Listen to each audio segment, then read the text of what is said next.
Passengers flying out of the Jamestown Airport can likely expect to continue getting the reasonable ticket prices they have been.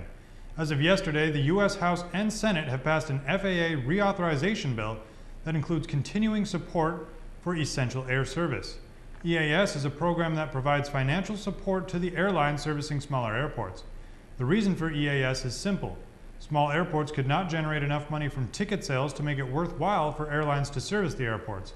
If they were to try to, ticket prices would be outrageous. Currently, the EAS program provides airlines servicing Jamestown a total of $1.9 million annually. Well, drivers on Highway 2 saw quite a sight just west of Minot yesterday morning. A train collided with a tractor-trailer while crossing the tracks around 10:15. The cab and engine of the truck were completely knocked off the frame and thrown into the ditch not far from the initial impact. The crushed frame was pushed about a quarter of a mile down the track where the front of the train finally came to a stop. According to the North Dakota Highway Patrol, the driver, Francis DeRose Jr. of Axel, Texas, was driving the truck west on a private drive and was struck by the northwest-bound train.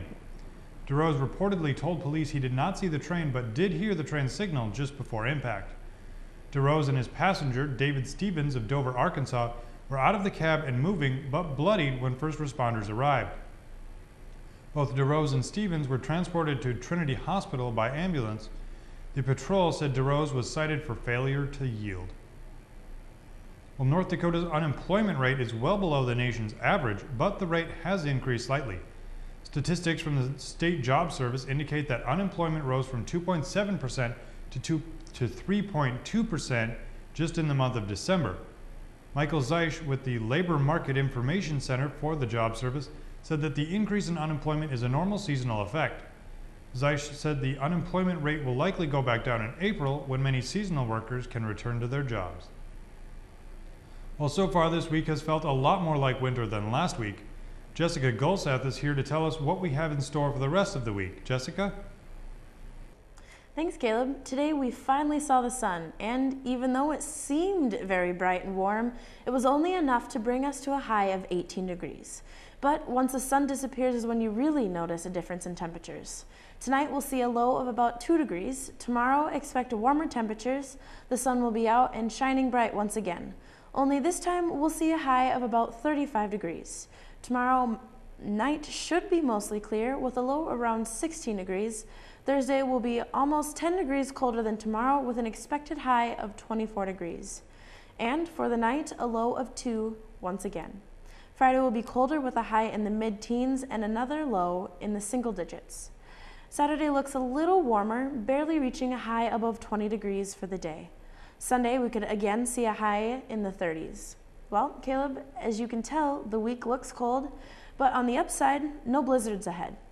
And that's all for today, so back to you. Thanks, Jessica. Well, if you're in the market for a new car, you might be able to snag one for a mere $20. The former owners of office land in Jamestown, Jim and Awanda Nowatzki, have donated a car valued at $10,000 to Jamestown College. The Nowatskis have given their 2004 Cadillac DeVille to the college so that it may be raffled off to raise money. Money raised from raffle ticket sales will benefit the music, art, and theater departments as well as Jimmy Athletics. The drawing will be next Wednesday, the 15th, during the home basketball game against Mayville State. The winner does not need to be present to win. To purchase tickets, contact Dr. Rick Wallentine at rwalenti@jc.edu or call the college at 701-252-3467. Well, both the Jimmy's men's and women's basketball teams have achieved national ranking. Jarann Johnson is in with the details. Jarann? It's official. The Jamestown College men's and women's basketball teams are both nationally ranked. The men's team is ranked 10th after losing to Valley City 86-83 last week, and the women's basketball team is ranked 8th after defeating both Valley City and Dickinson State. The new Class B boys and girls basketball hoop rankings are out. North Star continues to be ranked first in the men's poll, going 18-0 this season. The Carrington girls are number 1 in the women's ranking, and Carrington is 14-1 this season. District playoff games will begin on Thursday. The Timberwolves will take on the Sacramento Kings tonight at 7 p.m. The game will be Kevin Love's first of a 2-game suspension. Minnesota is currently 12-12. A win tonight would give the T-Wolves their first winning record in February in over 3 whole seasons. That's all we have for sports, and back to you, Caleb. Thanks, Jarann, and thank you for joining us this evening. Please tune in again tomorrow when we once again connect the campus with the community. I'm Kaleb Hruby. Good night.